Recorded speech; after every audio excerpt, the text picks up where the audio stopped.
یہ مقام دریائے فرات کے کنارے کوفہ اور کربلا جیسے تاریخی شہروں کے درمیان واقع ہے۔ یہاں تاریخ کی کئی عظیم ہستیاں آسودہ خاک ہیں، جن میں حضرت ایوب علیہ السلام کا نام سر فہرست ہے۔ آپ علیہ السلام جلیل القدر پیغمبر تھے۔ آپ علیہ السلام کا شمار علاقے کے انتہائی آسودہ حال افراد میں ہوتا تھا۔ اللہ تعالیٰ نے آپ کی شکر گزاری کی آزمائش کا فیصلہ کیا اور ہر نعمت آپ علیہ السلام سے چھن گئی۔ آپ علیہ السلام کے صبر و رضا نے آپ علیہ السلام کی آزمائش کو کامیاب کیا اور اللہ تعالیٰ نے آپ علیہ السلام کو اس ابتلا میں سے نکالنے کا فیصلہ کیا۔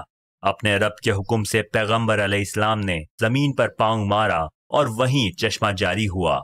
اس چشمے کے پانی سے غسل کرنے پر آپ کی بیماری دور ہو گئی۔ یہ آزمائش کا خاتمہ تھا۔ آپ علیہ السلام کی صحت بحال ہوئی، اولاد عطا ہوئی اور دنیاوی دولت بھی واپس مل گئی۔ خدا تعالیٰ نے آپ کو ہر نعمت واپس لوٹا دی۔ انتقال کے بعد ہلا کا مقام آپ کا مدفن بنا۔